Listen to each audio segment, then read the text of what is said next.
నమస్తే అన్న, అందరికీ నమస్కారం. కలిసిమెలిసి సహజీవనం సాగిస్తూ ఉన్న అనూష 20 సంవత్సరాలు శరత్ మధ్య తలెత్తిన గొడవ చివరికి హత్యతో ముగిసింది.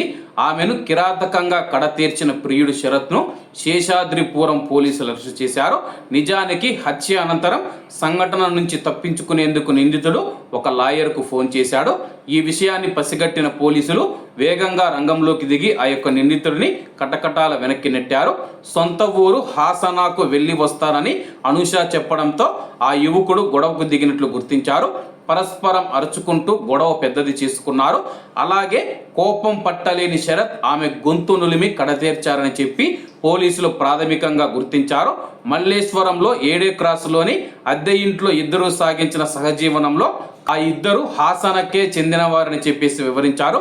ప్రస్తుతం ఈ యొక్క విషయం కర్ణాటకలో మనం చూసుకుంటే సంచలనం రేపుతూ ఉందన్నమాట. ప్రియుడు మనం చూసుకుంటే కానీ ప్రియురాలిని కడతీర్చారన్నమాట. జీవనంలో కలతలు రావడంతో ప్రియురాలిని ప్రియుడైతే కడతీర్చడం జరిగింది. కాబట్టి అమ్మాయిలు ఎవరైతే ఉన్నారో చదువుకున్న అమ్మాయిలు ఉన్నారనమాట, 1-2 సార్లు ఆలోచించండి. మీ పైన మీ యొక్క తల్లిదండ్రులు ఎంతో ప్రేమతో చిన్నప్పటి నుంచి కష్టపడి పెంచి ఉంటారు. వారి యొక్క కలలు కానీ ఆశలు నెరవేర్చే ప్రయత్నం పక్కన పెట్టి ఇలా అనవసరంగా ప్రాణాలు పోగొట్టుకుంటూ ఆ యొక్క తల్లిదండ్రులకు శోకాన్ని మిగులుస్తూ ఉన్నారు.